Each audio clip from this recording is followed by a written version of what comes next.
বিসমিল্লাহির রহমানির রহিম। প্রিয় আজকের এই জনসভা সম্মানিত সভাপতি, ধানের শীষের প্রার্থীবৃন্দ, মঞ্চে উপস্থিত নেতৃবৃন্দ এবং আমার সামনে উপস্থিত প্রিয় নীলফামারীবাসী ভাই ও বোনেরা, আসসালামু আলাইকুম। আসসালামু আলাইকুম। কেমন আছেন আপনারা? ভালো আছেন সবাই? আচ্ছা, তো আজকে এই যে এত বড় জনসভায়, এই যে নির্বাচনী জনসভা, এই নির্বাচনী জনসভা কেন, কবে নির্বাচন? হ্যাঁ, 12 তারিখ নির্বাচন। কতদিন পর ভোট দিবেন? বহু বছর পর ভোট দিবেন। এই যে আমাদের এই মঞ্চ, এই মঞ্চের বাম পাশে একটা ছোট্ট মঞ্চ আছে, ওই মঞ্চে কতগুলা মানুষ বসে আছে। এই মানুষগুলো তাদের স্বজনদেরকে হারিয়েছে বিভিন্ন অত্যাচার, নির্যাতন, গুম খুনের মাধ্যমে। এই মানুষগুলো তাদের স্বজনদেরকে হারিয়েছে। কেন হারিয়েছে এই স্বজনদেরকে? কারণ এই স্বজনেরা এই যে বললেন 12 তারিখে ভোট দিবেন, আপনাদের এই ভোটের অধিকারকে ডাকাতি করে নিয়ে গেছিল এক দল।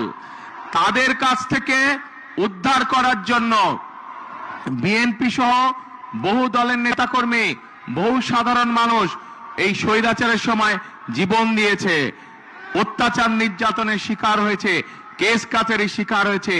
এই নীলফামারী এই এলাকা হচ্ছে সাক্ষী কিভাবে কতগুলো নিরীহ মানুষকে, যারা জনগণের জন্য, জনগণের ভোটের অধিকারের জন্য কথা বলেছিল, সেই মানুষগুলোকে রাতের অন্ধকারে মেরে ফেলা হয়েছে। এই এলাকার মানুষ সাক্ষী তার। প্রিয় ভাই বোনেরা, 12 তারিখ নির্বাচন। এই নির্বাচনে ইনশাআল্লাহ বাংলাদেশের মানুষ তারা আবার ভোট দিবে, ভোট দিয়ে তাদের প্রতিনিধিকে নির্বাচিত করবে। কিন্তু শুধু ভোট দিলেই, একটু পিছিয়ে যান, কিন্তু শুধু ভোট দিলে চলবে না।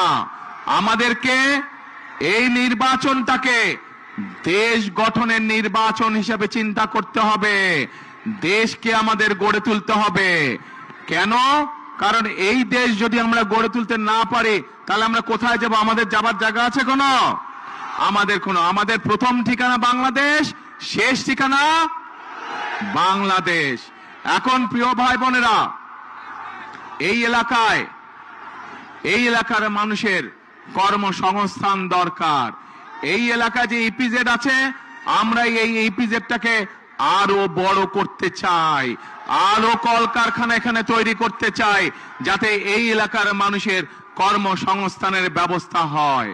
প্রিয় ভাই বোনেরা, শুধু তাই নয়, আমাদের ছেলে মেয়েদেরকে, তাদেরকে আমরা ট্রেনিং দিতে চাই এবং সেই জন্য এই এলাকায় আমরা বিভিন্ন প্রশিক্ষণ কেন্দ্র তৈরি করতে চাই, যেখানে এই এলাকার ছেলেমেয়েরা, নীলফামারী বলেন, সৈয়দপুর বলেন, কিশোরগঞ্জ বলেন, এলাকার ছেলেমেয়েরা বিভিন্ন বিষয়ে ট্রেনিং গ্রহণ করবে এবং দক্ষ শ্রমিকে তারা পরিণত হবে, যাতে করে হয় তারা নিজেদের ব্যবসা বাণিজ্য তৈরি করতে পারে, অথবা বিদেশে চাকরি বাকরির ব্যবস্থা করতে পারে, চাকরি বাকরি যাতে সহজ হয়। এখন প্রিয় ভাই বোনেরা, শুধু তাই নয়, নিশ্চয়ই আপনারা শুনেছেন যে 12 তারিখের নির্বাচনে ইনশাআল্লাহ বিএনপি সরকার গঠন করলে, ধানের শীষ জয়যুক্ত হলে, আমরা এই দেশের মা বোনদেরকে, এই দেশের গৃহিণীদেরকে আমরা অর্থনৈতিকভাবে স্বাবলম্বী করে তুলতে চাই। কিভাবে? আমরা প্রত্যেকটি নারীর কাছে, যেই ধর্মেরই হোক না, সকল ধর্মের, সে যদি বাংলাদেশের একজন মা হয়ে থাকে, সে যদি বাংলাদেশের একজন গৃহিণী হয়ে থাকে, আমরা তার কাছে ফ্যামিলি কার্ড পৌঁছে দিতে চাই। যেই ফ্যামিলি কার্ডের মাধ্যমে প্রত্যেকটি খেটে খাওয়া প্রত্যেকটি পরিবারের মা প্রতি মাসে সরকারের পক্ষ থেকে একটি সহযোগিতা পাবে। প্রিয় ভাই বোনেরা, আমরা কৃষকদের জন্য পরিকল্পনা গ্রহণ করেছি। এই এলাকাটা হচ্ছে কৃষি প্রধান একটি এলাকা। এলাকার বহু মানুষ কৃষির সাথে জড়িত, সেই জন্য বহু কৃষক ভাই আছে। এই কৃষকরা যদি ভালো থাকে, বাংলাদেশের মানুষ ভালো থাকবে। এবং কৃষকরা যাতে ভালো থাকে, তারা যাতে সহজে কৃষিজাত দ্রব্য, বীজ, সার, কীটনাশক ওষুধ তার প্রয়োজন মতন পেতে পারে, সেই জন্য আমরা কৃষক ভাইদেরকে কৃষি কাজ পৌঁছে দিতে চাই, যার মাধ্যমে সে সহজেই কৃষি ঋণ পেতে পারবে, যার মাধ্যমে সে সহজেই তার প্রয়োজনীয় কীটনাশক, ওষুধ, বীজ, সার সবকিছু পাবে। শুধু তাই নয় প্রিয় ভাই বোনেরা, আমরা সিদ্ধান্ত গ্রহণ করেছি 12 তারিখে আপনাদের ভোটে ইনশাআল্লাহ আল্লাহর রহমতে বিএনপি সরকার গঠন করলে আমরা সারা বাংলাদেশে, নীলফামারীতে অবশ্যই সারা বাংলাদেশে কৃষকদের 10,000 টাকা পর্যন্ত কৃষি লোন সুদ সহ আমরা মওকুফ করব ইনশাআল্লাহ। এখন প্রিয় ভাই বোনেরা, আমরা সিদ্ধান্ত গ্রহণ করেছি যে আমরা আমাদের এই সমাজে এক শ্রেণীর মানুষ আছে যাদের অবদান আমাদের জন্ম থেকে মৃত্যু পর্যন্ত। এই মানুষগুলো কারা? এই মানুষগুলো হচ্ছে আমাদের মসজিদ মাদ্রাসার ইমাম সাহেব, খতিব সাহেব, মুয়াজ্জিম সাহেব সহ অন্য ধর্মের যারা ধর্মগুরু আছেন, সেই মানুষগুলো যারা আমাদেরকে বিভিন্ন সময় আমাদের চলার পথে, জীবনে চলার পথে আমাদেরকে বিভিন্ন সময় ভালো ভালো পরামর্শ দেন। এই মানুষগুলো অনেকেই অনেক মানবতর জীবন যাপন করেন। ইনশাআল্লাহ বিএনপি সরকার গঠন করলে পরে 12 তারিখে ধানের শীষ বিজয় হলে পরে আমরা এইসব ধর্মীয় মানুষ যারা আছেন তাদেরকে আমরা সরকারের পক্ষ থেকে সম্মানের ব্যবস্থা করতে চাই, যাতে করে তারা একটি সম্মানজনক জীবন যাপন করতে পারেন।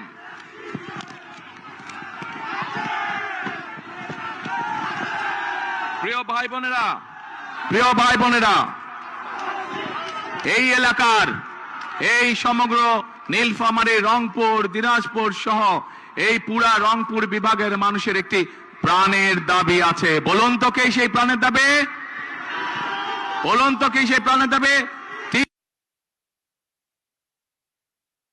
পরিকল্পনা।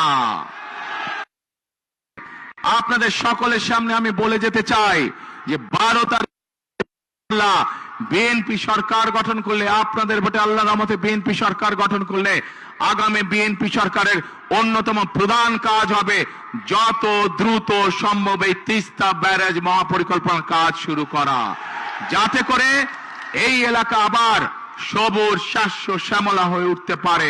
এই এলাকার খাল বিলগুলোতে যাতে পানিতে ভরে যেতে পারে, যাতে মানুষের কৃষি কাজের ব্যবহারের জন্যই হোক, এই এলাকার মানুষের জন্য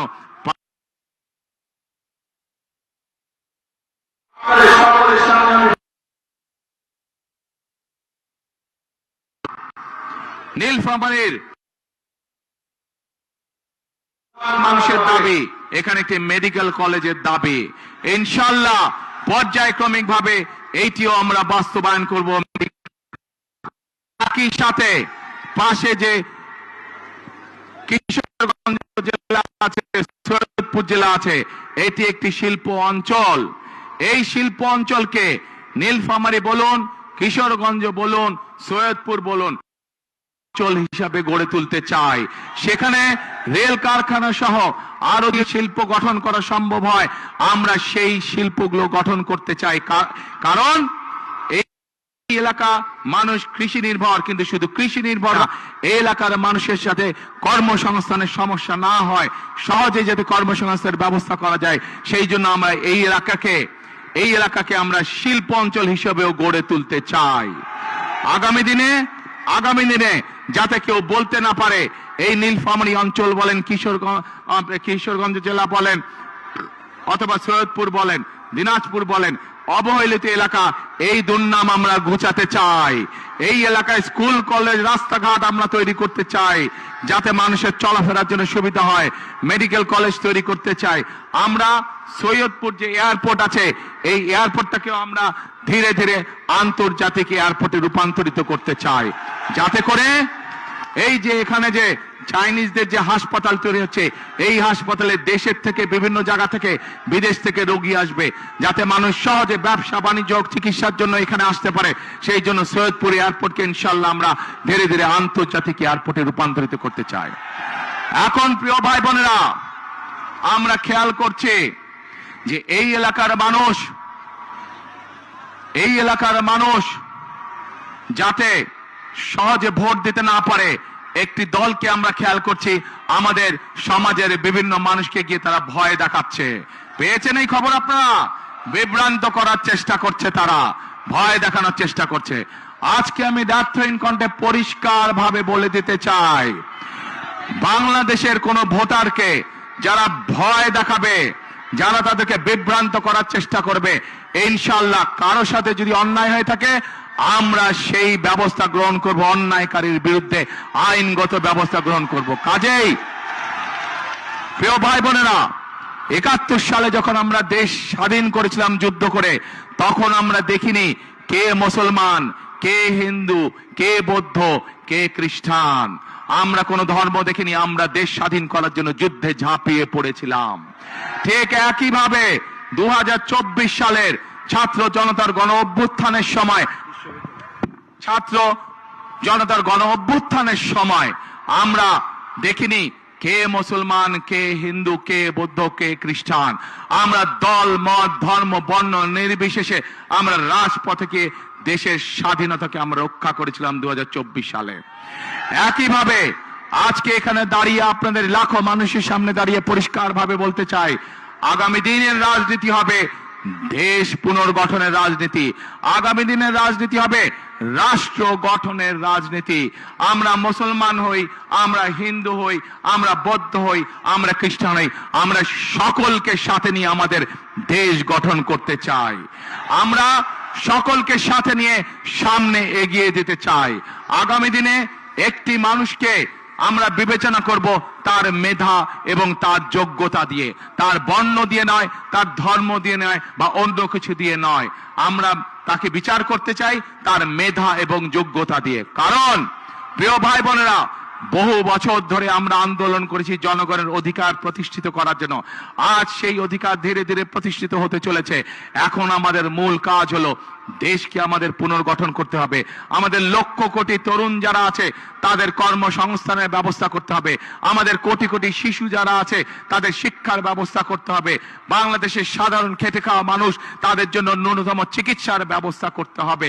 বাংলাদেশের কোটি কোটি মানুষ তারা যাতে নিরাপদে রাস্তাঘাটে চলতে পারে, মা বোনেরা যাতে নির্বিঘ্নে রাস্তায় চলাফেরা করতে পারে, যে কোনো সাধারণ মানুষ নির্বিঘ্নে যাতে ব্যবসা বাণিজ্য নিরাপদে করতে পারে, সেই পরিবেশ আমাদেরকে তৈরি করতে হবে।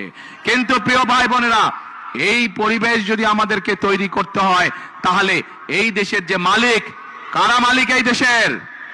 দেশের মালিক কারা? জনগণ, অর্থাৎ আপনারা। আপনাদের সহযোগিতা ছাড়া, আপনাদের দোয়া ছাড়া, আপনাদের সমর্থন ছাড়া আমরা এই কাজগুলো তো করতে পারবো না। সেই জন্যই আজকে এই নির্বাচনী মঞ্চে দাঁড়িয়ে যেই কথাগুলো আপনাদের সামনে বললাম, দেশ গঠনের যে পরিকল্পনার কথা আপনাদের সামনে বললাম, সেগুলোকে তখনই বাস্তবায়ন করা সম্ভব যখন এই মাঠ ভরা লোক, এই শহর ভরা লোক, এই সমগ্র জেলার মানুষ, আজ আপনাদের সকলের কাছে আমি ধানের শীষের পক্ষে ভোট চাইতে এসেছি।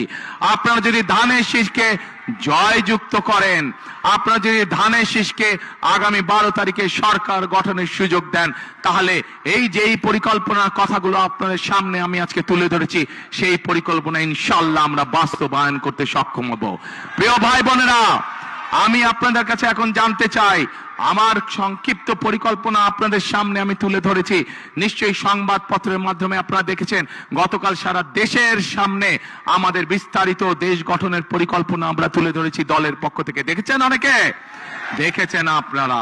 তো আজকে এই যে এই মঞ্চে দাঁড়িয়ে সংক্ষেপে আপনাদের সামনে যে পরিকল্পনার কথা তুলে ধরলাম, এটি হচ্ছে আমার পরিকল্পনা, এটি হচ্ছে আমার দলের পরিকল্পনা, এটি হচ্ছে বিএনপি পরিকল্পনা। প্রিয় ভাই বোনেরা, প্রিয় ভাই বোনেরা, এখন আমি আপনাদের কাছে জানতে চাই, আমার পরিকল্পনা তো আপনাদেরকে তুলে ধরলাম, আপনাদের পরিকল্পনাটা কি? কি ভাই, আপনাদের পরিকল্পনা কি? দানের শেষ। ওই যে দূরে ভাই বোনেরা, আপনাদের পরিকল্পনা কে? দানের শেষ, আলহামদুলিল্লাহ। ওই যে সামনে দিকে পেছনে, আপনাদের পরিকল্পনা কে? দানের শেষ। এইদিকে মা বোনরা সব বাইরে আছে, পরিকল্পনা কে? ধানের শেষ ইনশাআল্লাহ। প্রিয় ভাই বোনেরা, নিশ্চয়ই অনেকের মনে আছে যে এর আগে যখন আমি দেশে ছিলাম, বিদেশ চলে যেতে যখন বাধ্য হয়েছিলাম, এই সময় শীতের সময় আমি এসেছি, শীতের সময় দুস্থ মানুষের মধ্যে আমি দুস্থ অসহায় নারীদের মাঝে আমরা কম্বল গরম কাপড় বিতরণ করেছিলাম।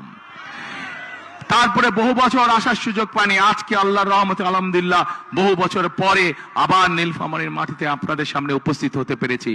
আজ আপনাদের সামনে উপস্থিত হয়েছি দেশ গঠনের পরিকল্পনা নিয়ে, আজ আপনাদের সামনে উপস্থিত হয়েছি দেশ গঠনের শপথ নিয়ে, আজ আপনাদের সাথে উপস্থিত হয়েছি কাঁধে কাঁধ মিলিয়ে আমাদের এই প্রিয় মাতৃভূমি বাংলাদেশকে গড়ে তোলার জন্য।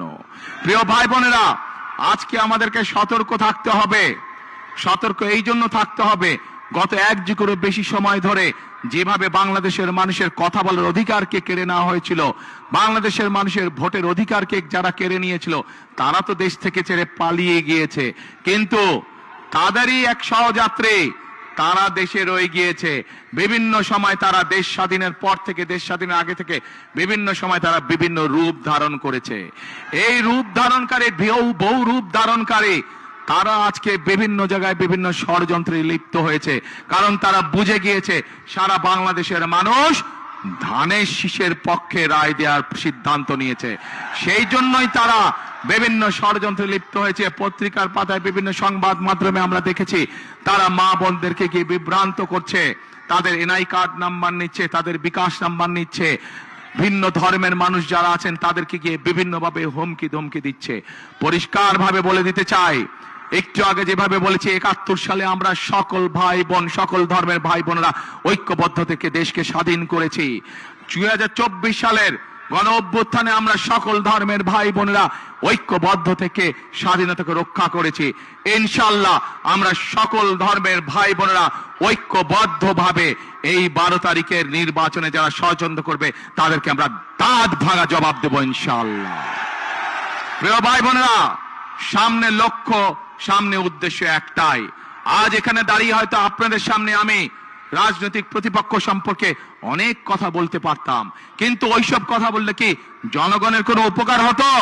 মানুষের উপকার হতো? মানুষ জানতে চায়, মানুষ জানতে চায় যে কোন রাজনৈতিক দল তাদের জন্য কি করবে, দেশ গঠনে কি কাজ করবে, মানুষের জীবন যাত্রা পরিবর্তনের জন্য কি কাজ করবে, মানুষ এটাই জানতে চায়। আজ একমাত্র বিএনপি একমাত্র দল যারা পরিষ্কার ভাবে দেশের মানুষের সামনে তুলে ধরতে সক্ষম হয়েছে যে বিএনপি মা বোনদের জন্য, নারীদের জন্য কি করবে, বিএনপি কৃষকদের জন্য কি করবে, বিএনপি তরুণ যুবকদের জন্য কি করবে, তরুণদের জন্য কি করবে, বিএনপি আগামী দিনের ভবিষ্যৎ শিশুদের শিক্ষা ব্যবস্থা কি করবে, বিএনপি এই দেশের মানুষের স্বাস্থ্য ব্যবস্থা সম্পর্কে কি করবে, সকল পরিকল্পনা বিএনপি জাতির সামনে উপস্থাপন করেছে। প্রিয় ভাই বোনেরা, আজ কাজ একটাই, আমাদেরকে দেশ গঠনের কাজে মনোনিবেশ করতে হবে, আমাদেরকে দেশ গঠনের কাজে শপথ গ্রহণ করতে হবে। আজকের এই জনসভা আমাদের দেশ গঠনের শপথ হোক, আজকের এই জনসভা আমাদের আগামী দিনের দেশ গঠনের প্রতিজ্ঞা হোক। আছেন নাকি আপনারা আমার সাথে? দেশ গঠনে কারা কারা আছেন আমার সাথে? হাত তুলেন দেখি। আগামী দিনে দেশ গঠনে কারা কারা আছেন? আলহামদুলিল্লাহ, আলহামদুলিল্লাহ, আলহামদুলিল্লাহ। প্রিয় ভাই বোনেরা, আসুন বিশ্ববিদ্যালয় সহ যেই কথাগুলো বলেছে ইনশাআল্লাহ পর্যায়ক্রমিক ভাবে আমরা বাস্তবায়ন করব। তার আগে বাংলাদেশের প্রিয় জনগণ, প্রিয় ভাই বোন, আপনাদেরকে আপনাদের পরিকল্পনা বাস্তবায়ন করতে হবে। অর্থাৎ 12 তারিখে কোথায় সিল দিবেন? ধানের শীষে সিল দিবেন। এই দেশের উন্নয়নের অগ্রযাত্রাকে আমরা সকলের সামনে দিকে নিয়ে যাব ইনশাআল্লাহ। প্রিয় ভাই বোনেরা, আমার করে একটি কথা, যেই কথাটি শহীদ রাষ্ট্রপতি জিয়াউর রহমান পছন্দ করতেন, যেই কথাটি দেশনেত্রী বেগম খালেদা জিয়া পছন্দ করতেন, আমিও ব্যক্তিগতভাবে তাদের সন্তান হিসাবে সেই কথাটি পছন্দ করি। কি সেই কথাটি? করব কাজ, কি ভাই? করব কাজ, গর্ব দেশ সবার আগে। হলো না, হলো না, হলো না, আরো জোরে হতে হবে। করব কাজ সবার আগে, বাংলাদেশ। প্রিয় ভাই বোনেরা, আসুন 12 তারিখে আমরা এই দেশ গঠনের কাজ দেই, এবং এই দেশ গঠনের জন্য যাদের হাতে আমরা ঝান্ডা তুলে দিয়েছি সেই মানুষগুলো আজ আমার দুই পাশে দাঁড়িয়েছে। আপনারা চিনেন তাদেরকে? এই মানুষগুলোকে আপনারা 12 তারিখ পর্যন্ত দেখে রাখবেন। 12 তারিখের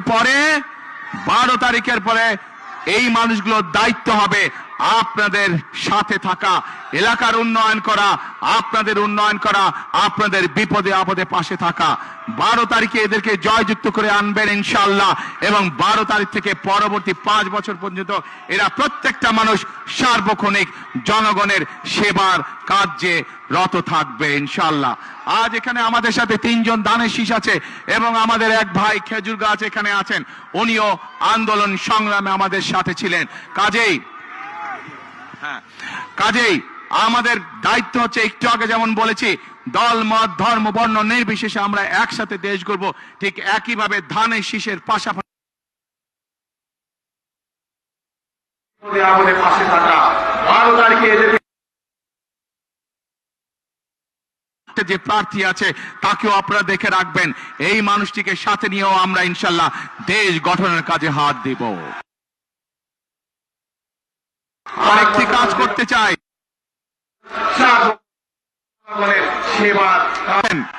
সেদিন কিন্তু আমি চাই আপনাদেরকে খাল খননে আমার পাশে থাকবে ইনশাআল্লাহ। আসুন আমরা আল্লাহর কাছে দোয়া করি, যাতে আল্লাহ আমাদেরকে যে সকল পরিকল্পনা আমরা এলাকার জন্য, দেশের জন্য, মানুষের জন্য গ্রহণ করেছি, সেই সকল পরিকল্পনা যাতে আল্লাহ তাআলা আমাদেরকে বাস্তবায়ন করার সুযোগ দেন। আল্লাহ হাফেজ। বাংলাদেশ জিন্দাবাদ, বাংলাদেশ জাতীয়তাবাদী জিন্দাবাদ। শেষের কথা আবার, করব কাজ গর্ব দেশ, সবার আগে বাংলাদেশ। আসসালামু আলাইকুম।